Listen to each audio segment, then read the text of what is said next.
নমস্কার, জজবাত 24 বাংলা থেকে আমি সঞ্জয় মুখার্জি।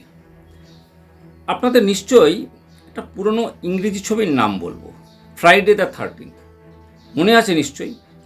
কত বীভৎসভাবে একটার পর একটা মার্ডার করা যায় সেটা এই ছবিতে দেখানো হয়েছে। হঠাৎ এই ইস্যুটা কেন?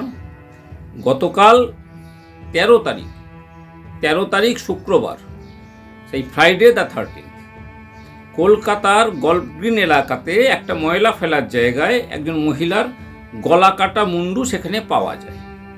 সেইটা নিয়ে সারাদিন একটা বিরাট চাঞ্চল্য তৈরি হয় মানুষের মধ্যে, এবং মেন স্ট্রিম মিডিয়াগুলো সকাল থেকেই সেটা প্রচার করতে থাকে।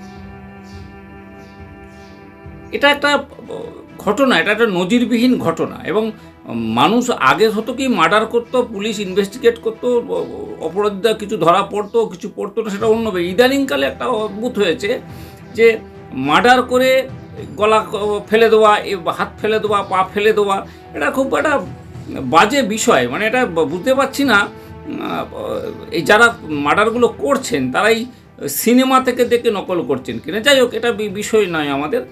আপনারা কিন্তু সবাই একটু সাবধানে থাকবেন। এটা একটা খুব সমস্যা, নতুন সমস্যা তৈরি হয়েছে।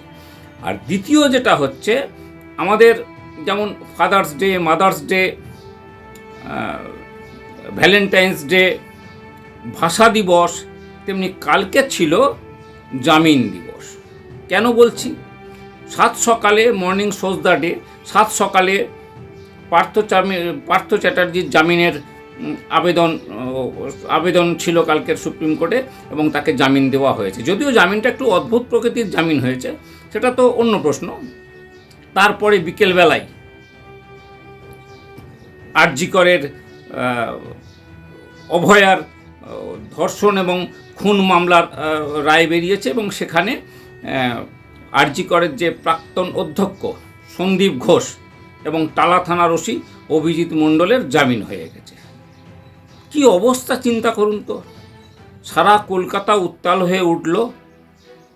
সেখানে যে বিচার চাই সেই নিয়ে আমরা কত কিছু দেখতে পেলাম, এবং খুব খারাপ লেগেছে। আমাদের ঘরের মেয়ে অভয়া, তার যদি বিচার না পাওয়া যায়, মানে এখন বিশ্বাস করবেন না, অভয়ার বাবা মা খুবই নিরাশ, এবং তারা বাধ্য হয়ে ফেসবুক পেজে একটা পেজ খুলেছে, সেখানে তারা আবেদন করছেন যাতে আমার বিচার পাওয়া যায়, আমার মেয়ের বিচার পাওয়া যায়।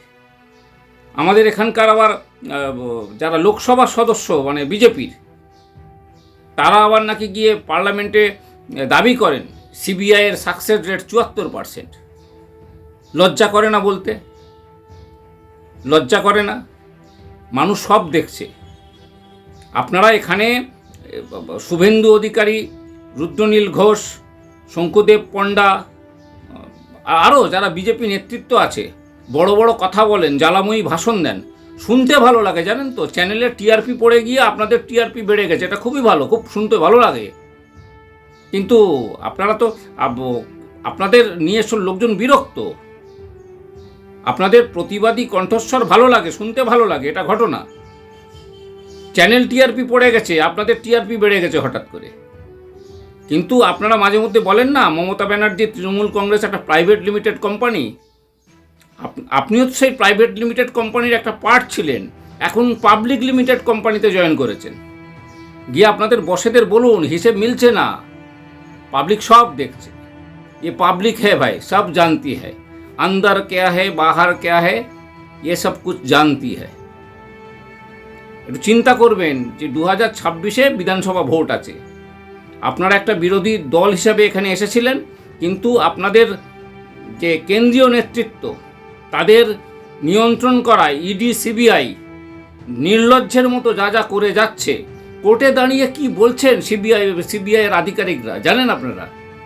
5 দিন সময় পেয়ে সন্দীপ ঘোষ এবং টালা থানার ওসি, কিন্তু তারা নাকি সব তথ্য প্রমাণ লোপাট করে দিয়েছে। একটা ক্রিমিনোলজিতে একটা কথা আছে না, অপরাধী যতই চালাক হোক না কেন, কিছু না কিছু সুরাগ তারা ছেড়ে যায়। আপনারা সেই মানে কথাটাকেই একদম মানে বরবাদ করে দেওয়ার মতো অবস্থায় এনেছেন। কি ভাবছেন আপনারা? গট আপ সেট আপ করে চলবে। হ্যাঁ, এখানে যারা বিজেপির নেতৃত্ব আছে তারা একটা মাথায় রাখবেন, 2026-এ ভোট, বিধানসভা ভোট, মানুষ আপনাদের একটা বিশ্বাস করে ভোট দিয়েছিলেন, কিন্তু আপনাদের কেন্দ্রীয় নেতৃত্ব যেটা করছে 2026-এ ভোটের বাক্সে কিন্তু তার একটা বড় এফেক্ট পড়বে। এখনও বলছি, কেন্দ্রীয় নেতৃত্বকে বলুন শুধরিয়ে যেতে। এখানে যেমন আপনারা বলেন না সিআইডি কিছু করছে না, পুলিশ কিছু করছে না, আমরাও সাধারণ জনগণ তো আপনাদেরও বলতে পারি, আপনাদের সিবিআই, ইডি এরাও কিছু করছে না। সবটাই হচ্ছে রাজনৈতিক নেতার, মানে আপনাদের কেন্দ্রীয় সরকারের হাতের পুতুল। আসল চাবিটা কিন্তু তাদের কাছে। একটু চিন্তা করবেন। ভালো থাকবেন। নমস্কার।